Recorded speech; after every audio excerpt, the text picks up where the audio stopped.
6 months after starting at the academy, Itachi's fame spread throughout the school. He excelled to such an extent that some teachers and students said his level of talent had never before been seen at the school. Given the fact that the first year classes had nothing to teach Itachi, his teachers gave him special homework and tests. But Itachi easily mastered it all, and his teachers threw up their hands in defeat. He was more than advanced enough for the genin level, and so, just over 4 months after he started school, his teachers unanimously agreed on his graduation after his first year. The village of Konohagakure, exhausted from the Great War and the attack by the Nine-Tails, urgently needed ninja. Because of this, a select number of students, judged by their teachers to be particularly gifted, could take the graduation exam without waiting for their full term to be up. If they passed the exam, they would then attend the graduation ceremony with the older students and be assigned duties as a genin. Naturally, Itachi passed the graduation exam. It was on clone techniques, something he had mastered with the instruction he got from Shisui before starting at the academy. "You'll be a ninja and out there in no time," Shisui had said. Knowing Itachi's fervent desire to become a ninja as soon as possible, and then joined him in clone training. 6 months of school left. His graduation had already been settled. "Hey, you!" Itachi heard someone call out and stopped walking. "You him? Uchiha Itachi?"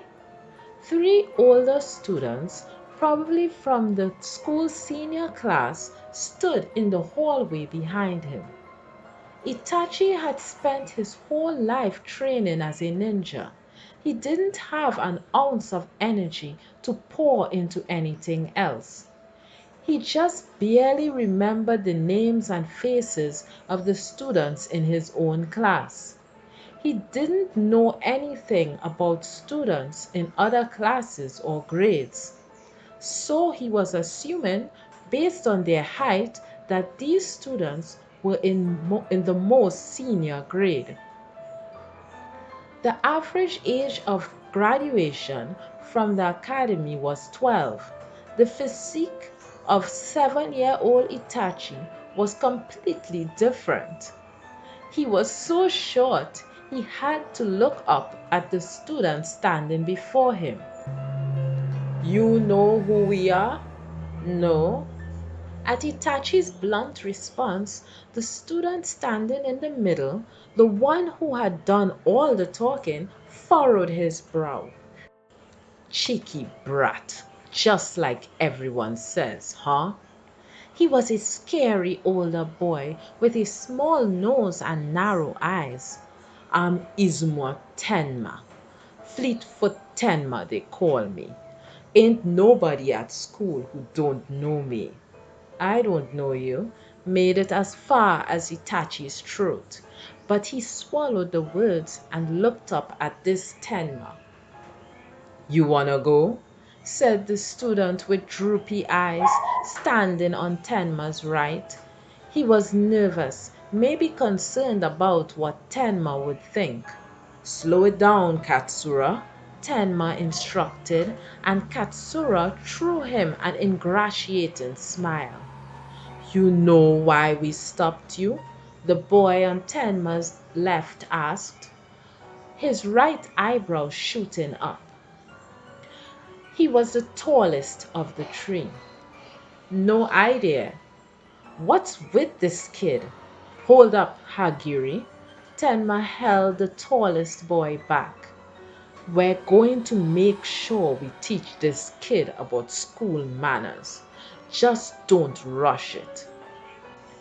You know hierarchy is important in the ninja world, right?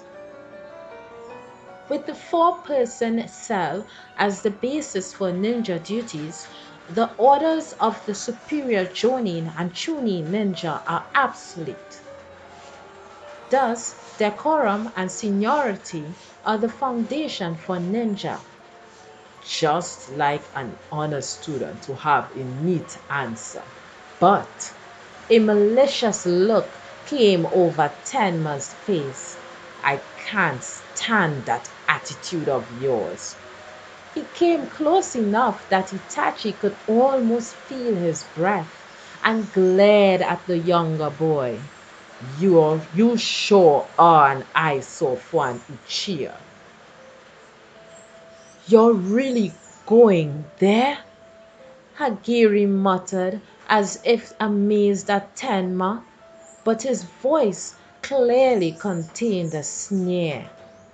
Lunch break. The other students were afraid of the violent threesome, and no one came near them. All the teachers had gone back to the teacher's room.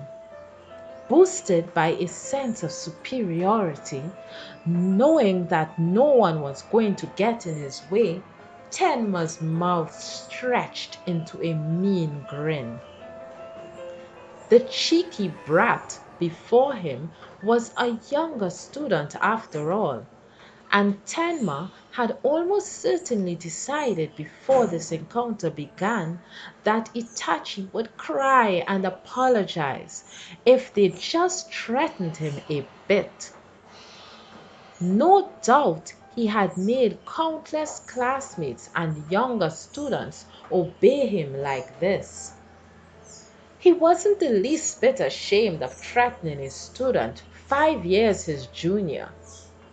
The dim arrogance of their natures bled out onto the faces of all three students. It wouldn't take Itachi even 3 minutes to beat down these fools. They called him cheeky or whatever, but really they just wanted to make him yield. They wanted to make the supposed school prodigy cry and beg for mercy and stroke their own vanity. So why didn't they come at him the moment they called out to stop him? This was no ordinary school. This was a training ground for ninja. The thought of killing was no sooner had than the act was carried out. Wasn't that the way of the ninja? These older students didn't understand that the institution of school was protecting them. It was like they were open on all sides. Itachi had kunai hidden on his back, and quite fortunately, he had 3 of them there. There wasn't even any need for him to take a step. He could simply reach around to grab the kunai at his waist and send them flying through the air. Holes would be dug out of the foreheads of Tenma and the other 2, and all 3 would fall. But he wouldn't kill them. For Itachi, who believed the ninja's decision to kill was the movement to kill, the fact that he didn't move meant he wouldn't kill them. The reason was simple. Itachi didn't like fighting. That was why he'd never once been in a fight.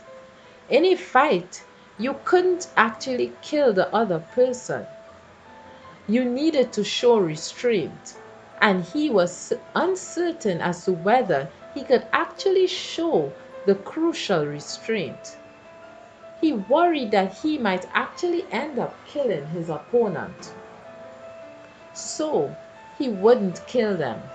Better to avoid futile fighting. but he also had no intention of letting them hit him. It was you guys who set the nine tails on the village, right? His heart beat faster at Tenma's words. All the grown-ups say so, you know, that the Uchiha clan made the Nine Tails attack on the village. You're a sneaky, cunning clan, so we'll probably never catch who did it, right? But it was definitely an Uchiha. The fact that the Hokage and them don't trust you is proof. I mean, they made you all go live together on the edge of the village. I don't know anything about that. You think you can't just say, I don't know, and be done with it? The furrow between Tenma's brows grew deeper. My uncle died when the Nine Tails attacked us. His dad did too. Tenma pointed to Katsura, standing behind him. And how things go for your family again? Tenma then asked Hagiri as he glared at Itachi. Right in front of me, my mom. She was trying to protect my little sister from debris that came flying and Hagiri faltered. Itachi remembered when he had protected Sasuke and his mother. He had leapt innocently at the enormous rock sailing down toward them and mustered everything he had to smash it. Did you stand by quietly and watch your mother die?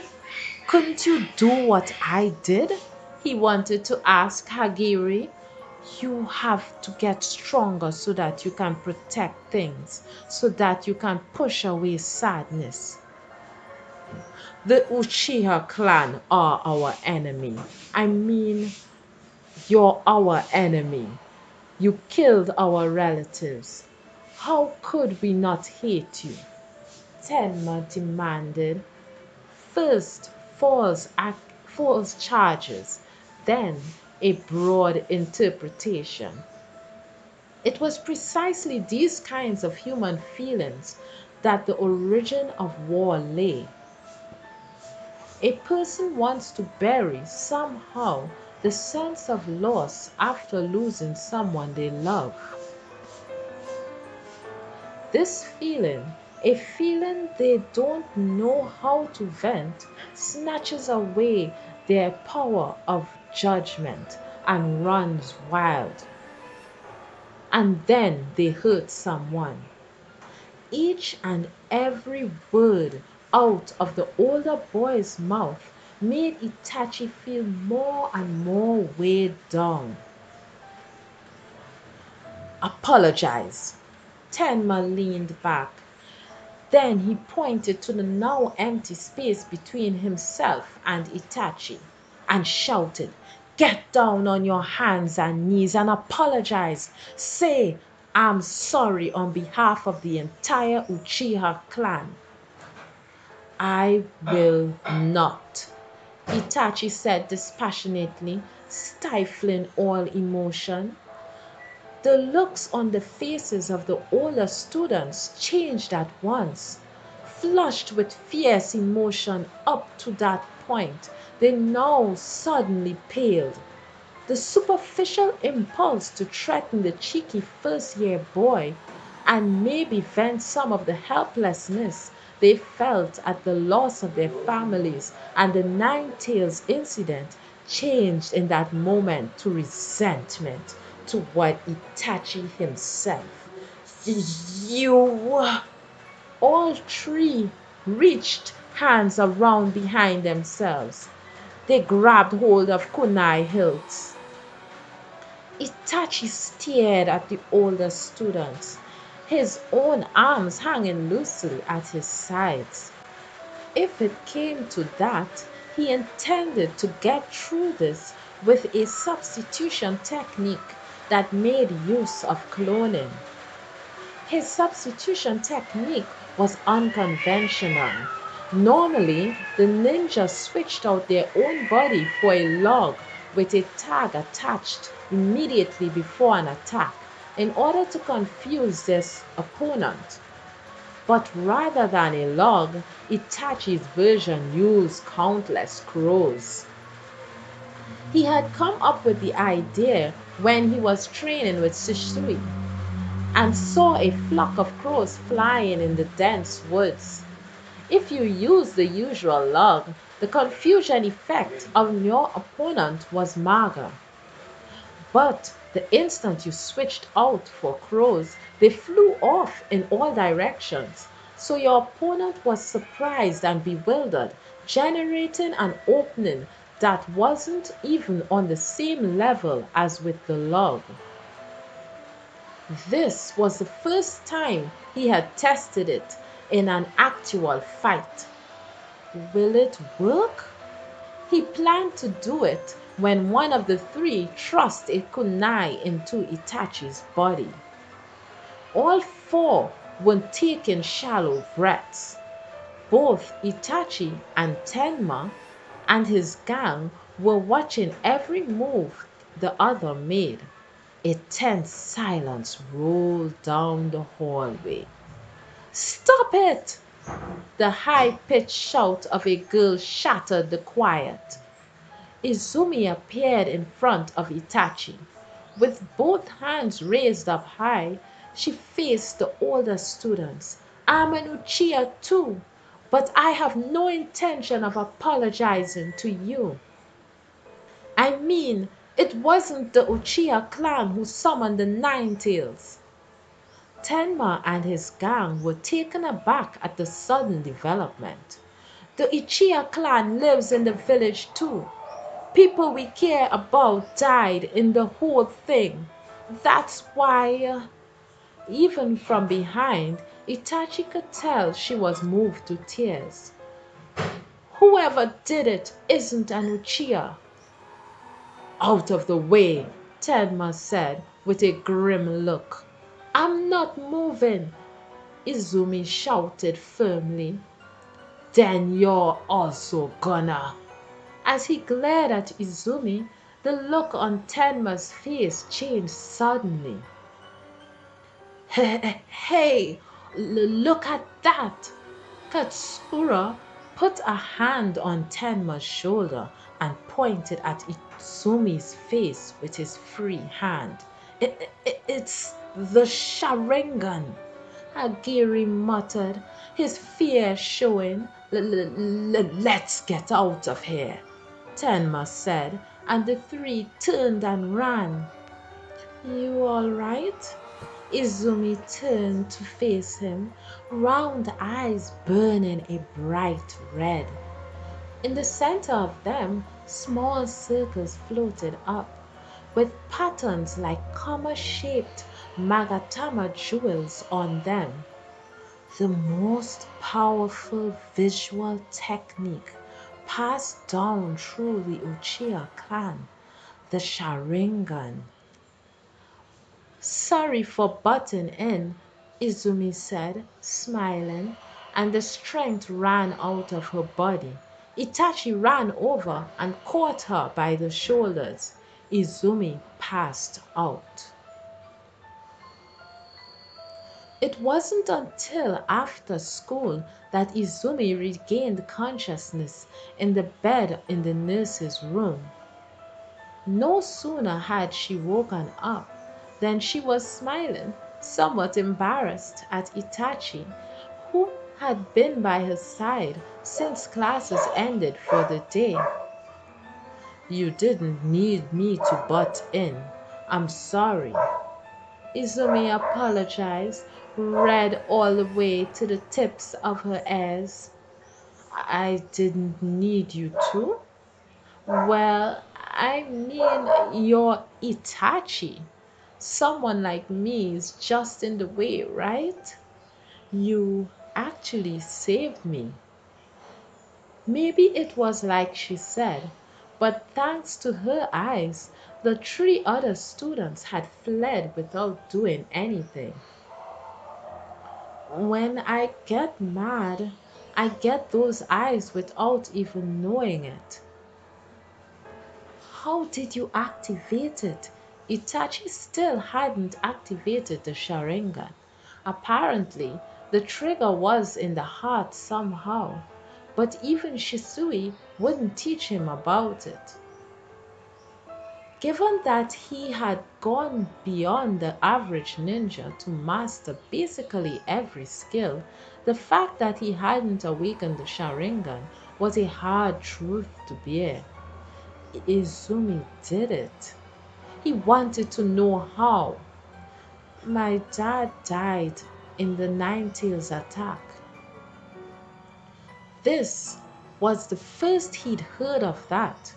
Izumi's father would have been a member of the Uchiha clan, in which case there was a strong possibility that he had worked under Itachi's father. But Itachi hadn't heard anything about any of his father's subordinates being killed in the line of duty. Oh, my dad's not an Uchiha. My mom's an Uchiha. After my dad died, we came back to the clan and I became an Uchiha too, Izumi told him, as if reading his mind. Is there a connection between your father's death and the Sharingan? Yeah. Izumi sighed and met Itachi's eyes. Her own had returned to normal. I was there with my dad when he died. He died right in front of me. He was protecting me. So tears ran down her cheeks.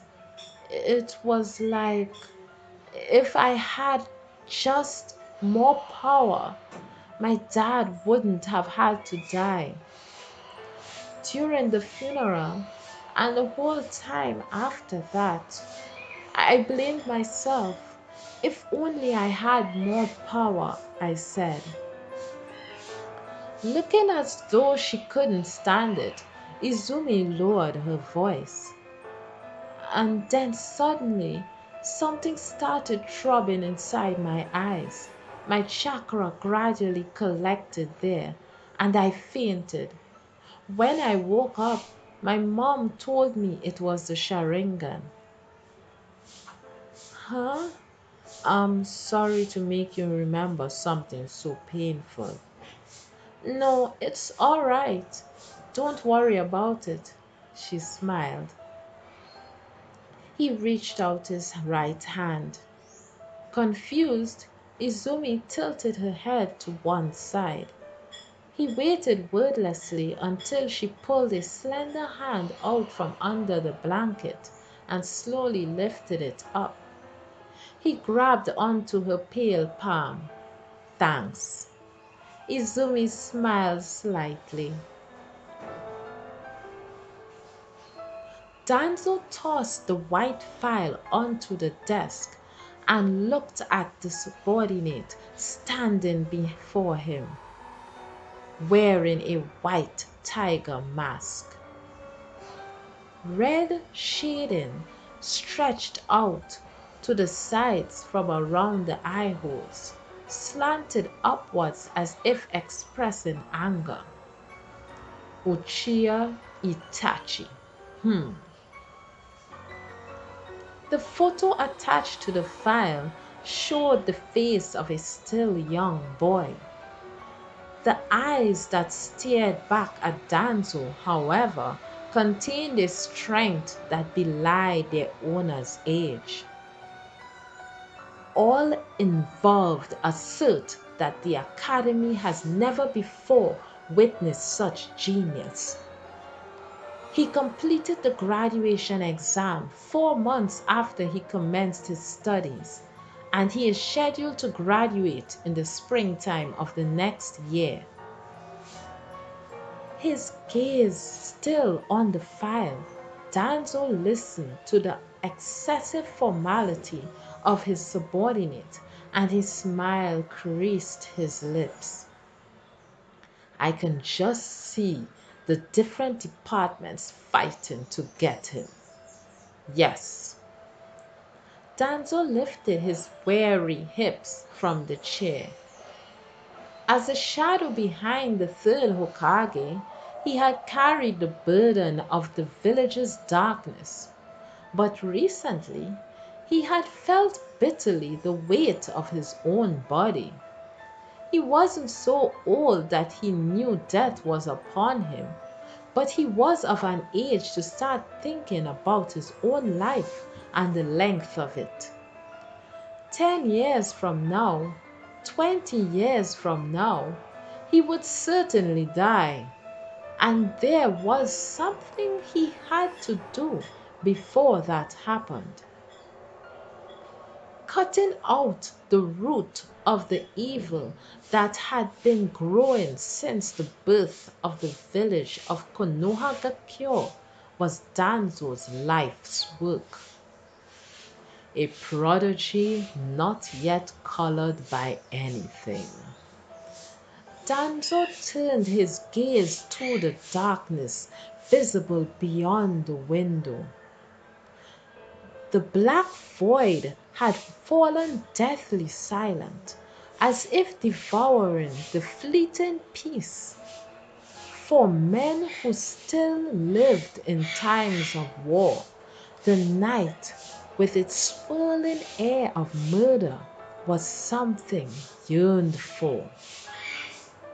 Well, let's meet him first, hmm?